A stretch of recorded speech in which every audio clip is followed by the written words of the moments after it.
ఈ బుడ్డోళ్ళిద్దరికి హాలిడేస్ ఇచ్చారు. ఒక 15 డేస్ అయితే హాలిడేస్ ఇచ్చారనమాట. అసలు ఒక వారం నుంచి అసలు మేము బయటికే కదలలేదు. ఇంట్లో కూర్చొని మాకు కూడా బాగా బోర్ కొట్టేస్తుంది. అందుకే సరదాగా బయటకు వెళ్దాము అని చెప్పేసి అలా బయలుదేరాము. ఈ చలిలో ఏం వెళ్తాంలే అనిపిస్తూ ఉంటుందన్నమాట. కానీ ఏం చేస్తాం, ఇంట్లో మరీ పిచ్చెక్కిపోతుంది, బాగా బోర్ కొట్టేస్తుంది అనమాట. ఇంకా అందుకే ఆగకుండా వెళ్ళిపోతూ ఉన్నాము. అనుకోకుండా ఈ లాస్ట్ భోగిలో కూర్చున్నప్పుడు మాత్రం ఈ సీనరీ చూస్తూ ఎంజాయ్ చేయాలనిపిస్తుంది. మొత్తానికైతే మేము దిగాల్సిన స్టేషన్ అయితే వచ్చేసింది అనమాట. అసలు న్యూ ఇయర్ సెలబ్రేషన్స్ కదా, ఈ డిసెంబర్ మొత్తం అసలు సెలబ్రేషన్సే అనమాట. ఎంత బాగా డెకరేషన్ చేసి పెట్టుంచుతారో, సిటీ మొత్తం డెకరేషన్ చేసి పెట్టుంచుతారు. ఎంత బాగుందో అసలు చూడడానికి వ్యూ మాత్రం చాలా చాలా బాగుంది. ఈ స్ట్రీట్ అంతా చాలా బాగా అలంకరించి పెట్టున్నారు. మేమైతే క్రిస్మస్ సెలబ్రేషన్స్ని ఇక్కడ చూడటం ఇదే ఫస్ట్ ఇయర్ అనమాట. అసలు ఏమన్నా చేస్తున్నారా వీళ్ళు అసలు క్రిస్మస్ సెలబ్రేషన్స్? నిజంగా ఎంత బాగా చేసుకుంటున్నారో వీళ్ళ ఫెస్టివల్ని, చాలా బాగా చేసుకుంటున్నారు. ఎక్కడికి వెళ్ళినా అసలు ఈ క్రిస్మస్ డెకరేషన్సే అనమాట. సిటీ మొత్తం అలంకరించి పెట్టుంచుతారు. ఎంత బాగా చేస్తున్నారు అసలు డెకరేషన్స్ మాత్రం. నిజంగా డిసెంబర్ స్టార్ట్ అయినప్పటి నుండి అసలు న్యూ ఇయర్ కంప్లీట్ అయ్యే వరకు ఇంకా చేస్తూనే ఉంటారట్టుంది. చాలా చాలా బాగా చేస్తున్నారు అసలు. మేము రావాల్సిన ప్లేస్ అయితే వచ్చేసింది. అసలు లోపల జనాలు మాత్రం మామూలుగా లేరు అసలు. ఎంట్రన్స్లో చూస్తే ఏ ఉన్నారో అసలు జనాలు మాత్రం లోపలికి వెళ్ళగలమా లేదా అనిపించింది. ఈ క్యూ లైన్లో చాలామంది ఉన్నారు అసలు. మేము ఎక్కడికి వెళ్తున్నామో చెప్పలేదు కదా. మేమైతే క్యాపిలనో సస్పెన్షన్ బ్రిడ్జ్కి వెళ్తున్నాము. మేము యాక్చువల్లీ 1 year సబ్స్క్రిప్షన్ తీసుకున్నాం అనమాట. అందుకే ఇక వెళ్తున్నాం అనమాట. ప్రతి సీజన్లో చాలా బాగా ఉంటుందనేసి మాకు ముందే తెలుసు. అందుకని చెప్పేసి 1 yearకి తీసుకున్నాం అనమాట. 12 times అలా ఉంటుంది. ఈసారి అయితే మాత్రం న్యూ ఇయర్కి లైటింగ్ షో చాలా బాగా పెట్టారు. ఎప్పుడూ ఎవ్రీ ఇయర్ పెడుతూ ఉంటారనమాట. కానీ ఇక్కడ సీజన్ని బట్టి దానికి సంబంధించిన ఈవెంట్స్ ఏవో ఒకటి జరుగుతూ ఉంటాయి. అందుకే అలా తీసుకున్నాం అనమాట. జస్ట్ అలా లైటింగ్ షో చూడడానికే వెళ్తున్నాం అనమాట. కానీ ఇక్కడ ఏంటంటే 1 yearకి సబ్స్క్రిప్షన్ తీసుకున్నా కూడా మనం ఎప్పుడు వెళ్ళాలనుకున్నా సరే మనం అపాయింట్మెంట్ బుక్ చేసుకోవాలన్నమాట. లేదంటే అలా ఉండదు. మేము ముందే ఇంకా బుక్ చేసుకోవడం వల్ల మాకైతే వెళ్ళడానికి కొంచెం త్వరగా అయిందనమాట. లేదంటే కొంచెం బాగా లేట్ అయి ఉండేది. ఆన్లైన్లో టికెట్ బుక్ చేసుకున్న వాళ్ళకి ఏంటంటే కొంచెం త్వరగా అలౌ చేసేస్తున్నారు. మా బుడ్డోళ్ళిద్దరికి మాత్రం చాలా చాలా బాగా నచ్చింది లైటింగ్ షో మాత్రం. మేము సమ్మర్లో వెళ్ళాము, కాకపోతే అదొక వ్యూ అనమాట. ఇప్పుడు ఇంకో వ్యూ అనమాట. నిజంగా అసలు నాకైతే ఆ వ్యూ కంటే కూడా ఈ వ్యూనే చాలా బాగా నచ్చింది. అసలు మంచిగా లైటింగ్ షో ఏమన్నా ఉందా అసలు, చాలా బాగుంది అసలు. రియల్లీ అసలు చూడాల్సిందే అసలు. ఈ టైంలో మాత్రం నిజంగా చాలా చాలా బాగుంది. బ్రిడ్జ్ మీదకి వెళ్తుంటే ఎంత పెద్ద క్యూ లైన్ ఉందో. నార్మల్ డేస్లో అయితే అసలు ఇంత పెద్ద క్యూ లైన్ ఉండనే ఉండదు. టక్కన వెళ్ళిపోవచ్చు అనమాట. అసలు మామూలుగా అందులో ఏంటంటే అసలు వెళ్ళాల్సిన ప్లేసే చాలా డిస్టెన్స్ ఎక్కువగా ఉంటుంది. చాలా దూరం కొంచెం నడుస్తూనే ఉండాలి. అందులోనూ ఇలా క్యూ లైన్లో నడవాలంటే మాత్రం నిజంగా కొంచెం కష్టంగా అనిపించింది. బాగున్నారు అసలు. అంటే హాలిడేస్ కదా, సో అందువల్ల చాలామంది వచ్చారు. బాగా రష్ ఉంది అసలు. మేమైతే లాస్ట్ టైం చూసాం కదా అనేసి ఈ బ్రిడ్జ్ వరకు ఎక్కేసి రిటర్న్ వెళ్ళిపోదాం అనుకున్నాము. ఇంకా అంటే అంత రష్ ఉన్నారనమాట. ఇంకా వెళ్ళలేంలే, ఇంకేం వెళ్తానులే అనిపించింది. నిజంగా అసలు ఈ ట్రీ హౌస్ మాత్రం ఎక్కి తీరాల్సిందే. అదే ఏమో గొడవ చేస్తుందనమాట. సర్లే అని చెప్పేసి దాని గొడవ భరించలేక వెళ్ళాము. ఇక్కడ ఏంటంటే ఒక 5 trees ఉంటాయి అనమాట. ఆ 5 treesకి కనెక్టెడ్గా ఉంటాయి ఈ బ్రిడ్జెస్ అన్నీ. నిజంగా వెళ్తే మాత్రం నిజంగా అసలు ఎంత బాగుందంటే అంత బాగుంది వ్యూ మాత్రం. అసలు లైటింగ్స్లో మాకు ఇంకా సరిగా అది క్యాప్చర్ చేయడానికి అవ్వలేదన్నమాట. అయినంత వరకు చేసాము. నాకైతే మాత్రం ఈ లైటింగ్స్తో అసలు ఆ ట్రీ హౌస్ ఎంత బాగా నచ్చిందంటే అంత బాగా నచ్చింది. కానీ ఈ క్యాపిలానోకి ఏంటంటే నార్మల్ టికెట్స్కి 1 year సబ్స్క్రిప్షన్కి పెద్ద డిఫరెన్స్ ఏమీ లేదనమాట. కానీ తీసుకునేటప్పుడు మాత్రం 1 year సబ్స్క్రిప్షన్ తీసుకుంటే మాత్రం చాలా మంచిది అనిపించింది. ఎందుకంటే ఇక్కడ ఎవ్రీ సీజన్స్లోనూ ఏదో ఒక ఈవెంట్స్ జరుగుతూనే ఉంటాయి. నిజంగా ఆ ఈవెంట్స్ అన్నీ చూస్తే చాలా బాగుంటుంది. మేము మాత్రం ఫాల్ సీజన్లో వెళ్దాం అనుకున్నాము, కానీ మిస్ అయ్యామన్నమాట. అప్పుడు కూడా చాలా బాగుంటుంది. అప్పుడు కూడా చాలా ఈవెంట్స్ కూడా జరిగినాయి అనమాట. నిజంగా ఇలా 1 year సబ్స్క్రిప్షన్ తీసుకోవడానికి అసలు నిజంగా చాలా మంచిది అనిపించింది. అలా తీసుకుంటే ఇవన్నీ ఎంజాయ్ చేయొచ్చు అనిపించింది. మేమైతే ఫస్ట్ టైం వెళ్ళినప్పుడు మాత్రం కనీసం ఒక 3 to 4 hours పట్టిందనమాట ఇదంతా తిరగడానికి. కానీ ఇప్పుడు మాత్రం ఆల్రెడీ ఒకసారి చూసేసాం కదా అనేసి ఒక 1.5 hourలో మొత్తం అన్నీ కవర్ చేసి వచ్చేసాం అనమాట. నిజంగా ఎక్కడికి వెళ్ళి ఫోటోలు దిగాలన్నా కూడా అంటే క్యూ లైన్లో ఉన్నారు. అసలు అంతమంది వచ్చారు, ఫుల్ రష్ ఉన్నారనమాట. అసలు ఎక్కడ కూడా బాగుంది. అసలు ఇంట్లో కూర్చొని మరీ అసలు ఎవరు మనుషులు కనిపించక మరీ బోర్ కొట్టేస్తుంది. అక్కడేమో బాగా ఉన్నారనమాట. నిజంగా మనుషుల్ని చూడాలంటే ఇక్కడ బయటికి వెళ్ళాల్సిందే అనిపించింది నాకైతే. మా బుడ్డోళ్ళిద్దరూ అక్కడున్న ఇన్స్ట్రుమెంట్స్ తీసుకుని తెగ వాయించేస్తున్నారు. ఇక్కడ మిగిలిన పిల్లలు కూడా అలాగే సరదాగా ఎంజాయ్ చేసేస్తున్నారనమాట. నైట్ టైం మ్యూజిక్ పెట్టుకొని ఎంత బాగా చిల్ అవుతున్నారు. ఇక్కడ అన్ని ఫుడ్ కోర్ట్స్ ఉన్నాయి. అసలు బాగా చలిగా అనిపించింది. ఈ చలిలో కూర్చొని ఏం తింటానులే అనుకున్నాం కానీ పర్లేదు, ఇక్కడంతా అరేంజ్మెంట్ బాగానే చేశారు. మంచిగా హీట్ వస్తుంది.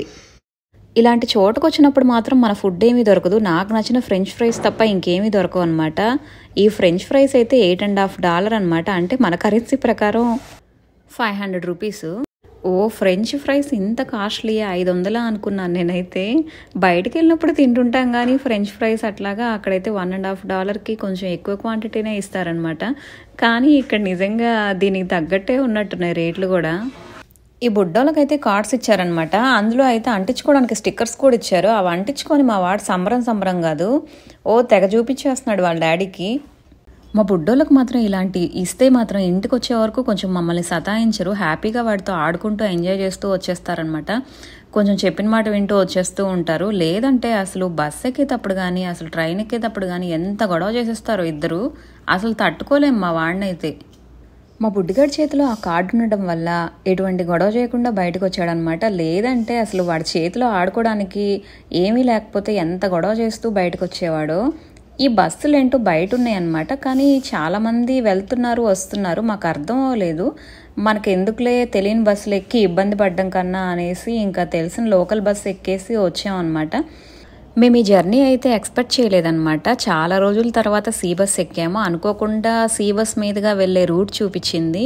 ఇక పిల్లలిద్దరూ ఏమో బోట్ ఎక్కాలి అని గొడవ చేస్తున్నారనమాట. సర్లే చాలా రోజులు అయింది కదా వెళ్ళేసి అనేసి అలా బోట్ ఎక్కినట్టుగా ఉంటుంది అనేసి అలాగే వెళ్ళాము. పిల్లలు మాత్రం బాగా ఎంజాయ్ చేశారు. మా బాబు అయితే చాలా రోజులు అయిపోయింది వాడు బోట్ ఎక్కి. వాడికి అసలు గుర్తులేదన్నమాట బోట్ ఎలా ఉంటుందని కూడా. కొంచెం వాడికి ఇప్పుడే ఊహ తెలుస్తుంది, అన్నీ అర్థమవుతున్నాయి. ఓ బోట్ ఎక్కాలి అని చెప్పేసి తెగ ఎంజాయ్మెంట్లో ఉన్నాడు. ఇదే సీ స్టేషను. ఇక సీ స్టేషన్కి అయితే వచ్చేసాము. ఇంక లోపలికి వెళ్ళిపోయి బోట్ ఎక్కాలి. మా బుడ్డోళ్ళిద్దరూ వాళ్ళ చేతిలో ఉన్న ఆ కార్డ్స్ చూసుకుంటూ తెగ ఎంజాయ్ చేస్తూ మాట్లాడుకుంటూ ఏం మాట్లాడుకుంటున్నారో వీళ్ళిద్దరూ మాట్లాడుకుంటూ ఎంత చక్కగా బయలుదేరుతున్నారో.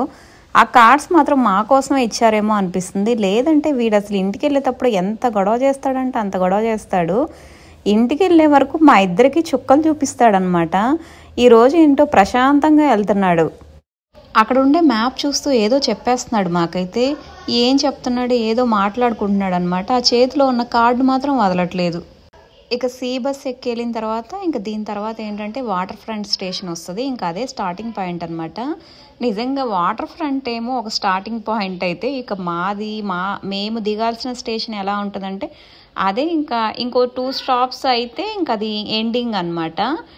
మాది ఎండింగ్ అన్నట్టుగా ఉంటుంది. మేము దిగాల్సిన స్టేషను చాలా లాంగ్ అనమాట. ఇది అటువైపు అయితే మేముండే ఇల్లు ఇటువైపు అనమాట. అంత దూరం ఉంటుంది అసలు మాకైతే. అందుకే క్యాప్లానోకి వెళ్ళాలంటే నిజంగా చాలా కష్టం అనిపించింది. ఓ ఇంత దూరమా అనిపిస్తుంది నాకైతే. మాకైతే క్యాప్లానోకి వెళ్ళడానికైతే 1.5 అవర్ పట్టింది అనమాట. రిటర్న్ రావడానికి ఒక 1.5 అవర్ పట్టింది. జర్నీనే మాకైతే ఒక 3 అవర్స్ పట్టింది. ఏంటి అసలు ఎంత లాంగ్గా అనిపిస్తుంది అనమాట నాకైతే క్యాప్లానో మాత్రం. మా బుడ్డిగాడు మాత్రం అసలు ఈ బోట్ ఎక్కేసి అమ్మ ఇది బోటేనా, నిజంగా ఇది బోటా బస్సా అని అడిగేస్తున్నాడు అనమాట. ఎందుకు ఆ డౌట్ వచ్చిందంటే అసలు ఏంటి వాటర్ ఎక్కడ ఉన్నాయి అంటున్నాడు. అందుకని వాడిని చూపించా అనమాట. నేను చూపిస్తే అప్పుడు నమ్ముతున్నాడు వాడైతే. ఓ అవునా ఇది బోటా అంటున్నాడు.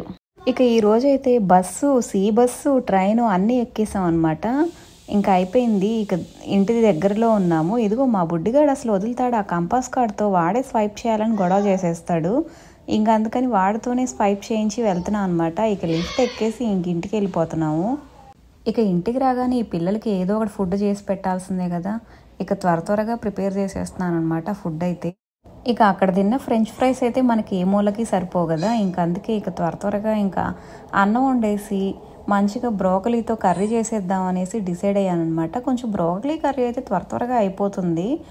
నేనైతే బ్రోకలీ ఇక్కడికి వచ్చిన తర్వాతే చేయడం నేర్చుకున్నాను అనమాట. అసలు నేను మామూలుగా హైదరాబాద్లో ఉన్నప్పుడు అసలు బ్రోకలీ ఎప్పుడు చేసింది లేదనమాట.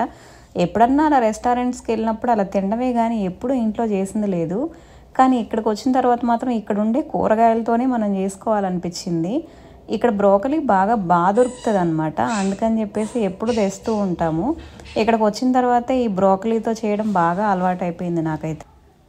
బ్రోకలీ ప్రిపేర్ చేయడానికైతే ఫస్ట్ పోపు పెట్టేస్తాను.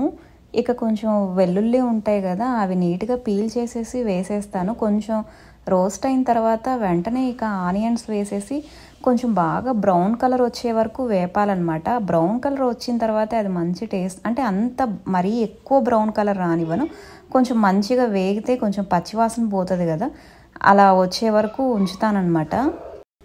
ఇక వెల్లుల్లి ఉల్లిపాయని మంచిగా వేయించుకుంటూ ఉండాలన్నమాట. ఉల్లిపాయ వేగడానికి కొంచెం తొందరగా ఉడికిపోతుంది అనిపిస్తుంది కానీ కొంచెం టైం పడుతుంది కదా. ఇంకా ఉల్లిపాయ అయిపోయిన తర్వాత కొంచెం ఉప్పు వేసేస్తే దాంట్లో ఉన్న వాటర్ కూడా కొంచెం బయటకు వచ్చేస్తాను. ఉప్పు వేసేస్తాను. నాకైతే ఈ వంట మా హస్బెండే నేర్పించారు. మా హస్బెండే ఫస్ట్ చేశారనమాట ఈ వంట. ఎలా చేయాలో నాకు నేర్పించారు. ఫస్ట్ ఏదైనా నాకు రాకపోతే పాపం ఆయన నేర్పిస్తారనమాట. నిజంగా ఆయన చేసిన తర్వాత నాకు కొంచెం ఈ రెసిపీ బాగా నచ్చింది. అందుకని ఎప్పుడు బ్రోకలీ చేసినా నేను ఇలాగే చేస్తుంటాను. బ్రోకలీని హాట్ వాటర్లో ఉంచేసి ఒక 5 minutes ఉంచానమాట. తర్వాత అంటే ఉడికిచ్చాను, హాట్ వాటర్లో వేసి ఉడికిచ్చాను. జస్ట్ ఒక 5 minutes హాట్ వాటర్లో పెట్టేసి ఉంచుతాను. ఆ బ్రోకలీని తీసుకొని వచ్చేసి ఇందులో వేసానమాట. ఇక కొంచెం మగ్గేదాకా కొంచెం ఉంచాలన్నమాట. మూత పెట్టి ఒక 4 to 5 minutes ఉంచితే వెంటనే మగ్గిపోతాయి. బ్రోకలీ మాత్రం చాలా త్వరగా మగ్గిపోతుంది. మగ్గిన తర్వాత ఇక కొంచెం పసుపు, ఇక ధనియాల పొడి, గరం మసాలా, కొంచెం జీరా పౌడరు అవన్నీ వేసేస్తాను అనమాట. పచ్చిమిరపకాయలు మాత్రం నేను ఫస్ట్ వేయాలనుకున్నాను కానీ మర్చిపోయాను. ఇంకా లాస్ట్లో వేసాను పచ్చిమిరపకాయలు మాత్రం. ఈ మసాలాలన్నీ వేసిన తర్వాత ఒకసారి అట్లా కొంచెం కలబెట్టేసి ఒక 1 minute అట్లా కలబెడుతూనే ఉండాలి. అయిపోయిన తర్వాత ఒక 2 minutes అలా మగ్గించామంటే ఆ మసాలాలన్నీ కూడా కర్రీకి బాగా పడతాయి అన్నమాట. అప్పుడు కొంచెం టేస్ట్ బాగుంటుంది. అదే పచ్చిమిరపకాయలు మర్చిపోయానని చెప్పాను కదా, లాస్ట్లో యాడ్ చేశానమాట. పచ్చిమిరపకాయలు వేస్తే కూడా చాలా మంచి టేస్ట్ ఉంటుందన్నమాట. మనం కారం వేసినా కూడా స్పైస్ కోసం పచ్చిమిరపకాయలు వేస్తే కూడా చాలా బాగుంటుంది. లాస్ట్లో కొంచెం కొత్తిమీర యాడ్ చేసుకొని దింపితే చాలా బాగుంటుంది. కానీ నాకైతే కొత్తిమీర లేదనమాట. ఇక లేదని చెప్పేసి అసలు ఒక్కోసారి అయితే అనిపిస్తుంది, ఇండియాలో ఉన్నప్పుడైతే ఇలా ఏదన్నా కర్రీ చేసేటప్పుడు వెజిటేబుల్ తగ్గిందనుకో, ఎదురుగా షాప్ ఉందని చెప్పేసి మా హస్బెండ్ని బాగా ఇబ్బంది పెట్టేస్తానమాట, వెళ్ళి తీసుకురా అని. కానీ ఇక్కడ ఆ పని చేయలేనమాట, ఉన్న కూరగాయలతోనే చేసేయాలి. నిజంగా ఇక్కడికి వచ్చిన తర్వాత తెలుస్తుంది అనమాట, ఈ ఇంట్లో ఏ కూరగాయలు ఉంటే వాటితోనే చేసుకోవాలి అనేసి. ఇక వేడివేడి అన్నంలో ఈ బ్రోకలీతో కందిపొడి కాంబినేషన్ కానీ పప్పుల పొడి కాంబినేషన్తో కానీ తింటూ ఉంటే చాలా చాలా బాగుంటుంది. వీడియో నచ్చితే లైక్ చేయండి, సబ్స్క్రైబ్ చేయడం మాత్రం మర్చిపోకండి. Signing off.